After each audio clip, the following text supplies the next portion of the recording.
Hello everyone and welcome to my presentation. Today's presentation is going to be about stress management and different coping strategies that you can use when you are stressed.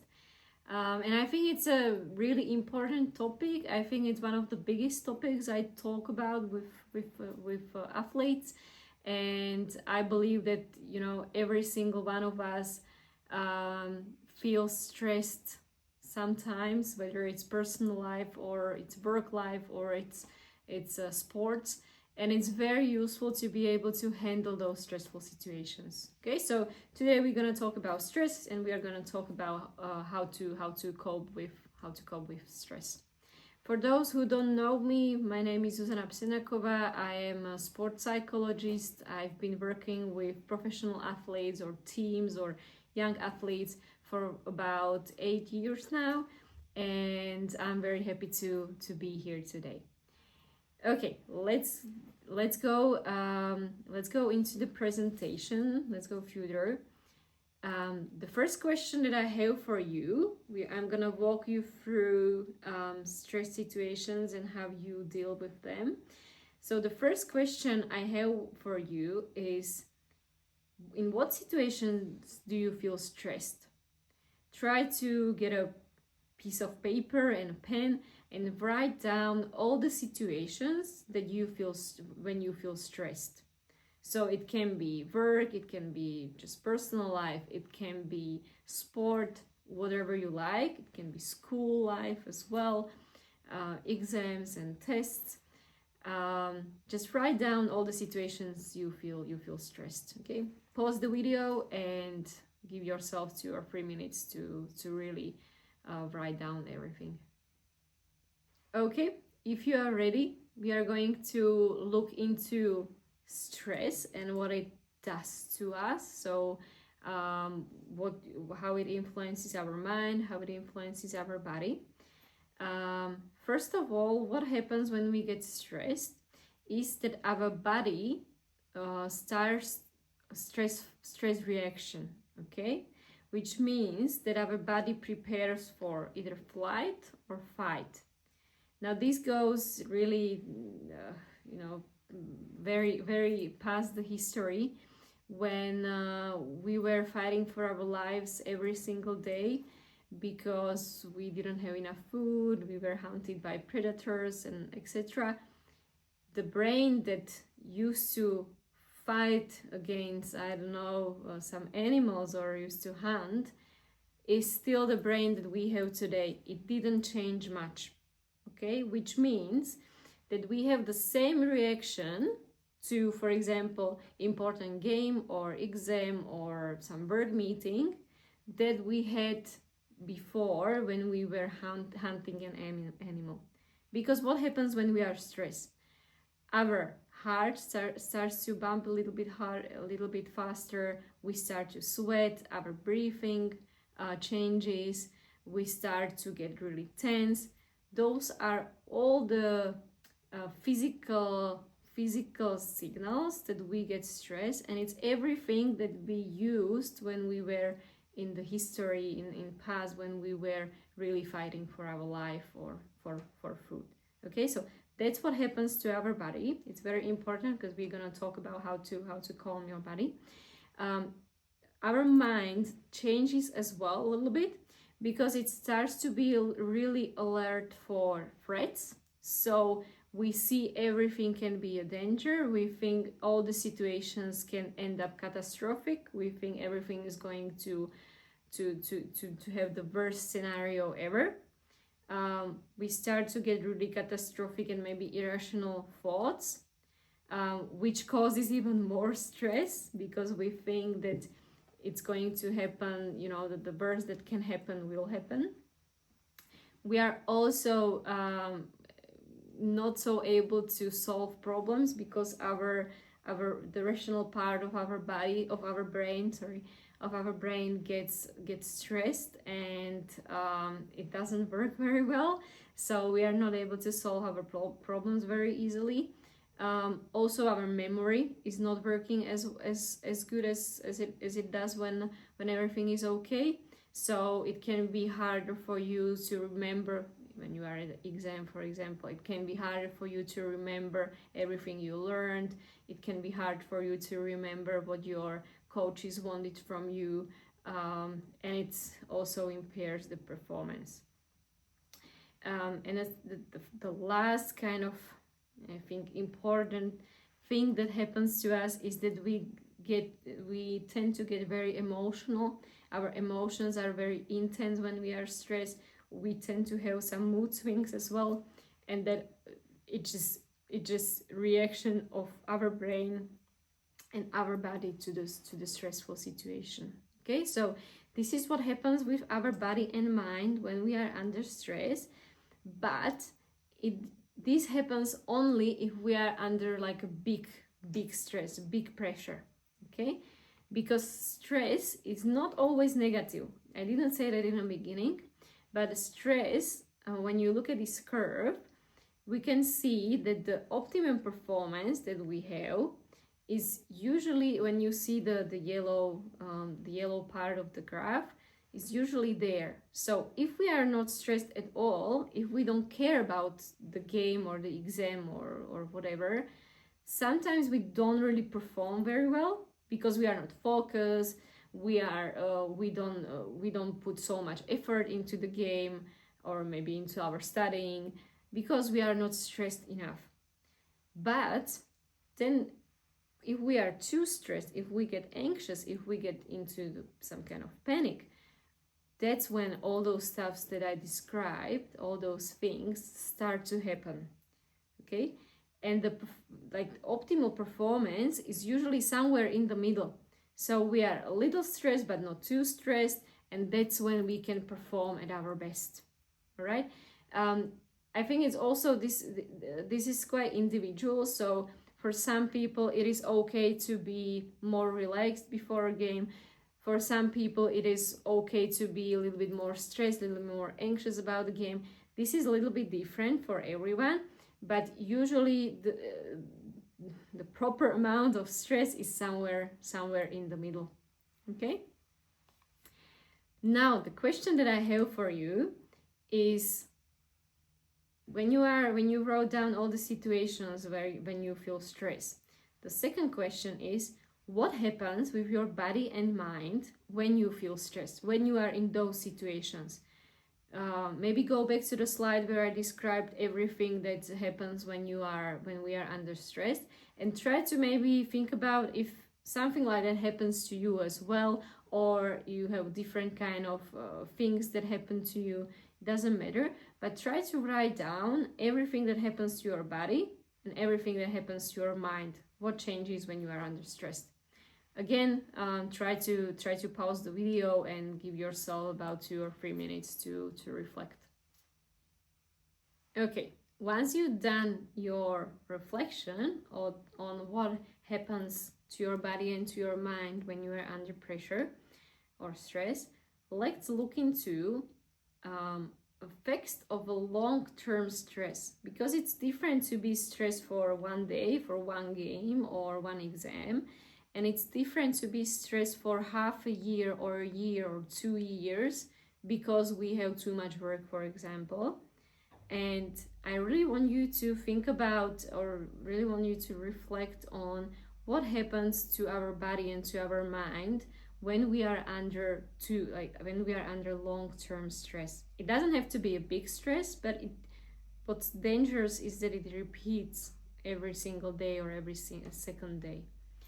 The first thing that happens to us when we are under long-term stress is chronic exhaustion. Okay, we usually get very tired, we usually get exhausted, and we can't sleep it off. It doesn't happen. We are tired all the time. With that, our immunity is impaired, because stress and immunity is very, very connected. So if we are under long-term stress, it impairs our immunity system, which make us, more likely to be ill, sick, or to get some injury. It could also lead to psychological problems like anxiety, panic attacks, or depression. For example, long-term moderate stress is very a good predictor of starting depression. It doesn't have to happen, but many times when people are stressed for half a year or a year or more years, it can lead into depression. So I think it's very, very important that we learn how to deal with that. It can also lead to sleep disorders. We can have troubles to fall asleep, or we can wake up during the night several times. We can have some digestive issues, so problems with our stomach or problems with digestion. Again, I think lots of people who are under long-term stress know about this, or experience it as well. And when we are under long-term stress, there is higher risk of heart diseases or cardiovascular diseases. Okay, so I think that even the short-term effects of stress are like, we need to take care of it so that our performance is not really impaired. But also, if we are under long-term stress, it can lead to some serious either psychological or physical problems. All right. So I think that we went through the effects of stress, but now if there are any coaches watching this, I really wanted to emphasize how can a coach recognize that their athletes are under stress, because I believe that coach is someone who can help athletes with their stress, like to calm them down, or can increase the stress reaction in athletes depending on their communication and their coaching. So if there are any coaches, please, this is a slide for you on how to recognize that your athletes are under stress. First of all, you can see that they usually have a tense body language. I think all of us know what the relaxed body language is and a tense body language is, but it's really good for a first sight. I think it's a really good sign that someone is under stress. Usually players or athletes who are under stress tend to get mood swings, so their mood is kind of changing all the time. They can be very irritated. They can even tell you not very nice stuff. That's what stress does to us. Athletes who are under stress can have problems with memory and concentration. So sometimes what happens is that athletes can't remember what coach told them before the game, and it's not because they don't care or don't want to listen to the coach, but sometimes it's problem of stress, because they get so stressed that they can't remember, their memory is not working very well, or they can't concentrate very well, and they can't really do those stuff that you told them before. Sometimes when athletes are under stress, they change their effort levels. So someone tries a little too much, someone tries not so much, but it changes the way they try in trainings or games. They can start making easy mistakes in simple tasks that they usually are perfect in. And also like a good sign is a sign that someone is under stress is that they need to go to the bathroom quite often, whether it's because of their digestion or other needs. But if someone goes to the bathroom too much, it's too often, then it can mean that they are under stress as well. Or you can see it in their eating patterns. Someone who is under stress is eating more, someone is eating less than usual. That's also how you can see that someone is under stress. Okay, so we talked about the short-term effects of stress. We talked about the effects of how a long-term stress can influence our body and mind and our health. We talked about the proper amount of stress, the optimal amount of stress for performance, and we talked about how a coach or someone else can recognize that someone is under pressure. And now we are moving into the second part of the presentation, which is coping strategies. So something that you can use in those stressful situations to help you cope with the stress. Now, before I give you some tips, I again want you to reflect on what you already do.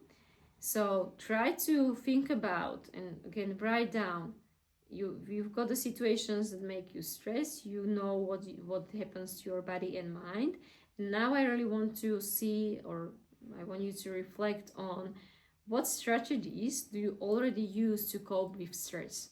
So it can be, I don't know, listening to music, reading a book, whatever, talking to someone, I don't know. I just really want you to reflect on what you already use, whether it's effective or not effective. Okay, once you've done your reflection, I'm going to give you I'm going to give you some practical tips on how to deal with stress. On this slide, you can see 3 types of coping strategies. The first type is strategies oriented on problem solving. Second type is strategies oriented on emotional regulation, so work with your emotions. And the third type is oriented on avoiding the situation, so it's avoidance strategies. Now, I'm not a big fan of avoidance strategies because I believe that if we avoid some stressful situation, we feel good in the, straight after that because we didn't get under stress, but we don't learn to deal with stress, and we don't learn to believe ourselves that we will be able to handle stress. And I think that in today every single one of us gets stressed sometimes, and it's impossible to be relaxed all the time. And I believe that if we learn how to deal with the stress, we will be able to perform or work at our best. Okay, so I'm not big fan of avoidance strategies. I think it's better to focus on the problem solving or the emotional regulation strategies. So the first strategies that I have for you today are cognitive strategies. Cognitive means that they are related to our thinking, the front brain, let's call it. So it's our thinking patterns, and one of the main, or the most important strategy, I think, is self-talk.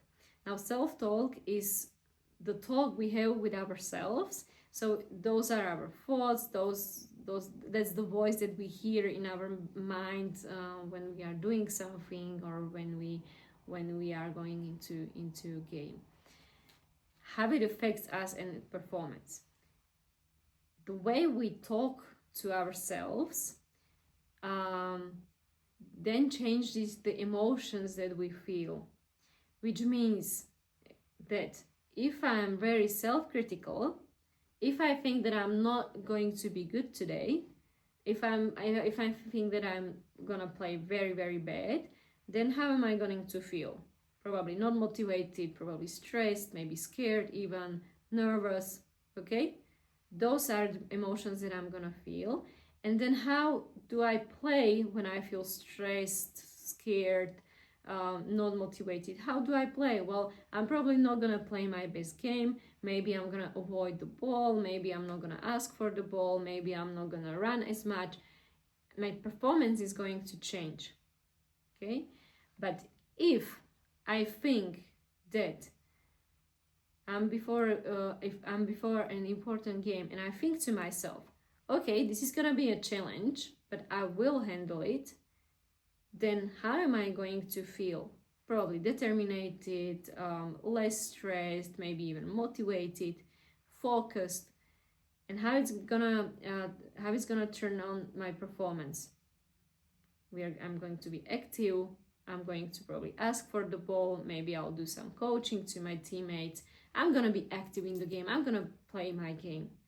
And the only difference is how I talk to myself, because that impacts how I feel, and of course our emotions impact our performance.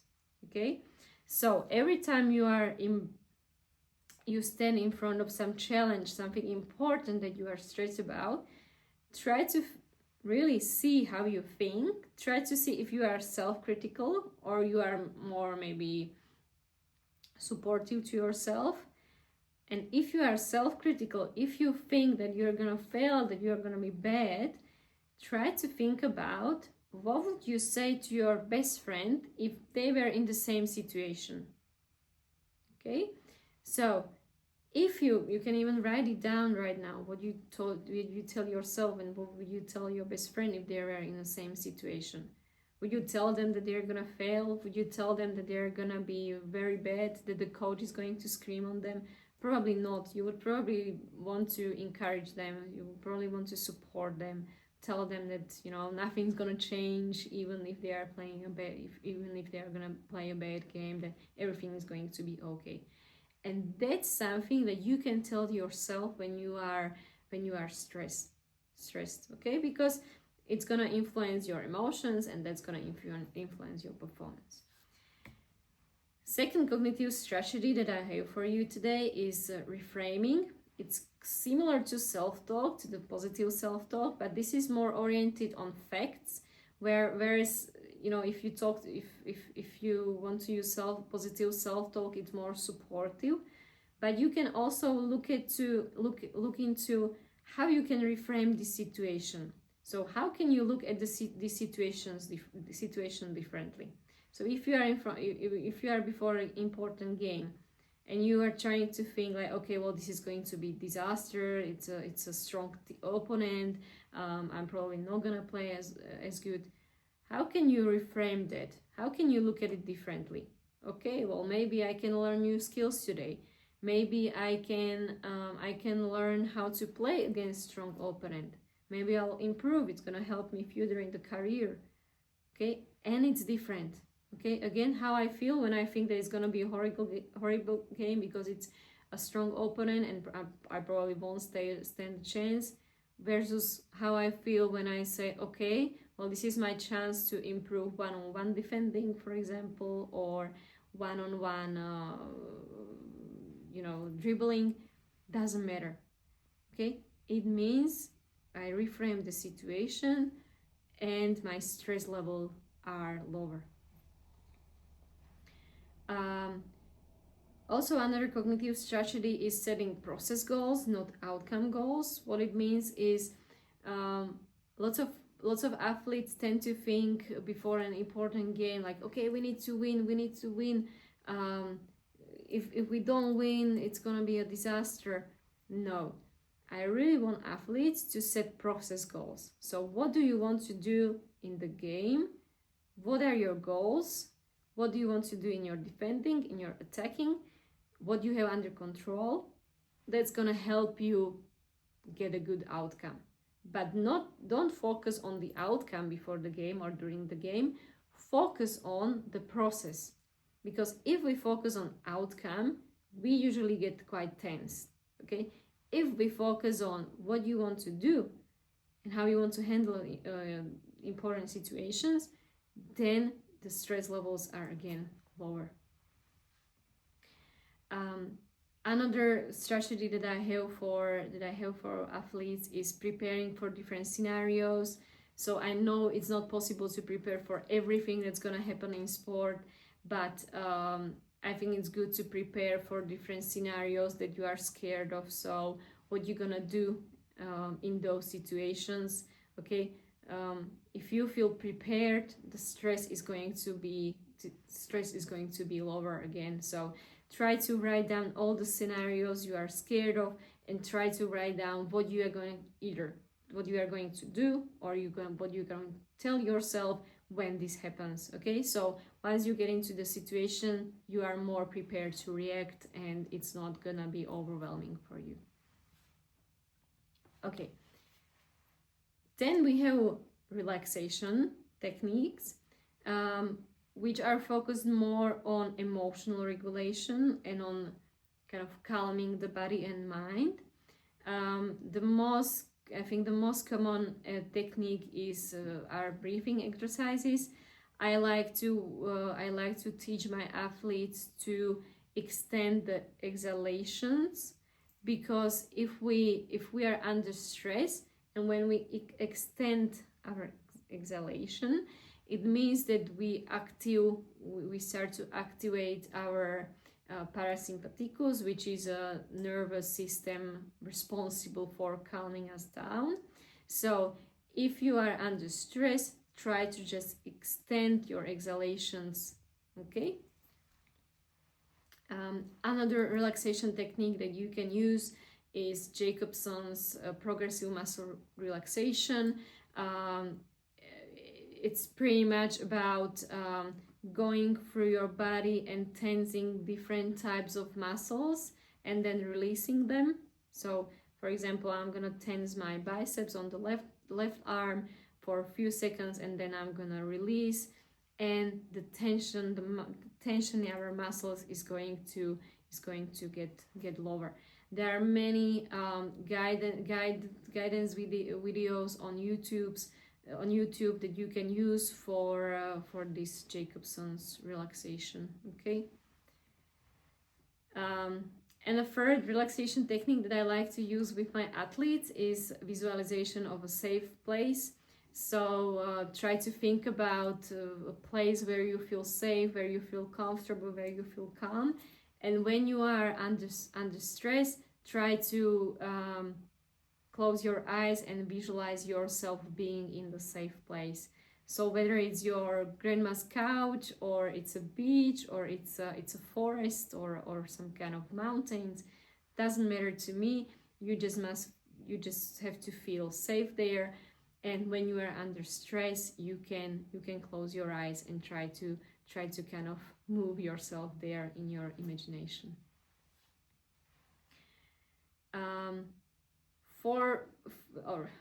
Third type of the coping strategies is social support and communication with your peers. I think that communication with coaches, teammates, family, friends, or partners is very therapeutic. So when you feel stressed and you communicate and you get some kind of feedback, people support you, it's it really calms your body and your mind down. So when you are stressed, I really encourage you to talk about it, or to just have a random conversation with someone. It will definitely make you feel less stressed. And the fourth type of coping techniques that we have in today's presentation are concentration techniques. We had one lecture on concentration and focus in previous months. So if you like to maybe explore them a little bit more and in more detail, just go back into those lectures. The concentration techniques that we use under stress, is the goal of them is to help you stay in the present. So just to focus on what's happening right now around you, because usually when we are stressed about the future, like what's going to happen, if I'm going to play well, if the coach is going to tell me off, or if I'm going to be a sub, whatever. But it's usually something from the future that we fear that's going to happen. So when you are stressed, try to really focus on the next task. Don't think too much ahead. Try to focus on the next step that's in front of you. You can also use a technique 5, 4, 3, 2, 1. It's a technique that's going to engage your senses. So when you are stressed, you can try to think about 5 things that you can see right now, 4 things that you can hear, 3 things that you can touch with your hands, 2 things that you can smell, and one thing that you feel in your mouth.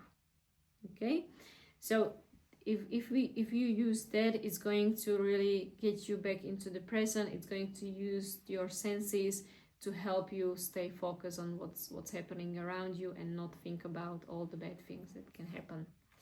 Similar technique is counting, for example, yellow objects you see around you or green objects, pick your color, but it's also a technique that's going to help you kind of keep your mind busy and not think about all the bad things that can happen.